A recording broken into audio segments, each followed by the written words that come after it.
Hi అండి. ఈరోజు video వచ్చేసి టేస్టీగా చేసుకునే పల్లీ చట్నీ చేసి చూపిస్తున్నానండి. నేనైతే ఇంట్లో రెగ్యులర్గా చేసే పల్లీ చట్నీ అండి. ఇడ్లీలోకైనా, దోశలోకైనా, బోండా ఏ బ్రేక్ఫాస్ట్లోకైనా ఈ పల్లీ చట్నీ రుచి అయితే చాలా బాగుంటుందండి.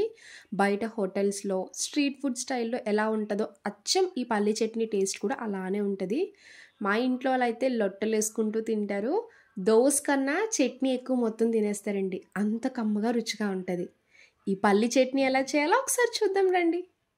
ఇప్పుడు చట్నీ రెడీ చేసుకోవడానికి స్టవ్ ఆన్ చేసి ఇలా కడాయి పెట్టుకున్నాక 1 స్పూన్ నూనె వేసుకోండి. ఎక్కువ వేయనవసరం లేదండి. ఇలా 1 స్పూన్ వేసుకున్నాక 1 కప్పు వరకు పల్లీలు వేసుకోవాలి.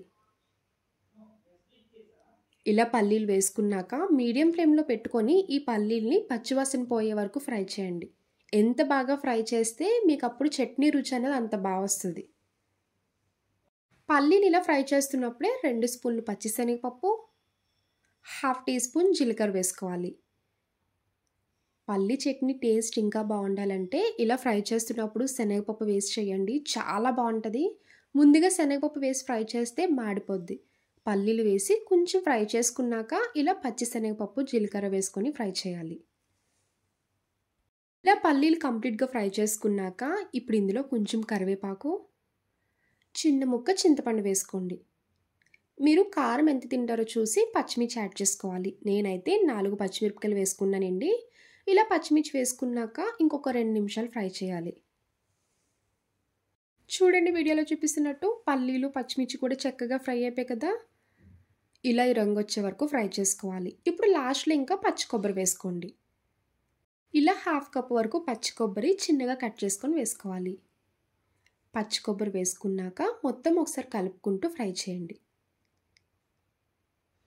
ఇప్పుడు ఇంకా స్టవ్ ఆఫ్ చేసుకోవాలి. కొంచెం చల్లారే వరకు పక్కన పెట్టండి. ఇప్పుడు మిక్సీ జార్ తీసుకొని ఫ్రై చేసుకున్న పల్లీలు, పచ్చిమిర్చి, కొబ్బరి ఇలా మొత్తం వేసేసుకున్నాక 3 వెల్లుల్లి రెబ్బలు వేసుకోండి. మీ టేస్ట్కి తగ్గ ఉప్పు వేసుకోవాలి. కొంచెం వాటర్ యాడ్ చేసుకొని మిక్సీ చేసుకోండి. ఇప్పుడు చట్నీలో తాలింపు వేసుకోవడానికి ఒక పక్క స్టవ్ ఆన్ చేసి అదే కడాయి పెట్టుకున్నాక ఆయిల్ వేసుకోండి. ఆయిల్ బాగా హీట్ అయ్యాక పోపు దినుసులు వేసుకోవాలి. ఆవాలు, జీలకర్ర, శనగపప్పు, మినపప్పు, ఎండుమిర్చి, కరివేపాకు.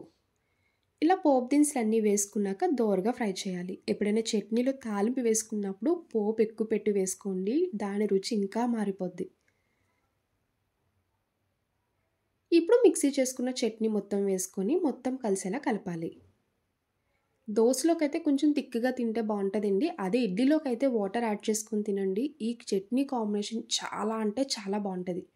నేనైతే రెగ్యులర్గా చేస్తూ ఉంటానండి. మీరు కూడా ట్రై చేయండి. ఇంట్లో వాళ్ళందరూ ఫిదా అయిపోతారు. నేను ఈ పల్లీ చట్నీలోకి ఆనియన్ కారపొడి దోశ వేసి చూపిస్తున్నానండి. చాలా బాగుంటుంది. మీ దగ్గర ఉంటే వేసుకోండి కారపొడి, లేదు అంటే మన ఛానల్లో చేసి పెట్టాను, తప్పకుండా చూసి ట్రై చేయండి. ఇలా దోశ వేసుకున్నాక చిన్నగా కట్ చేసుకున్న ఆనియన్స్ వేసుకోవాలి. బయట రోడ్డు మీద తిన్నా, హోటల్లో తిన్నా దోశ రుచి ఎలా ఉంటుందో అచ్చం అలానే వస్తుంది. ఆనియన్స్ వేసుకున్నాక కొబ్బరి కారం వేసుకోండి. 2 స్పూన్లు ఇలా కొబ్బరి కారం వేసుకోవాలి.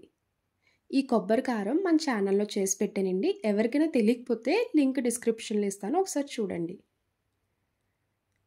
పైన నెయ్యి వేసుకోవాలి. ఆ నెయ్యి ఫ్లేవర్తో దోశ టేస్ట్ చాలా బాగుంటుంది. ఇలా నెయ్యి వేసుకున్నాక క్రిస్పీగా అయ్యి గోల్డెన్ కలర్ వచ్చే వరకు కుక్ చేసుకోండి.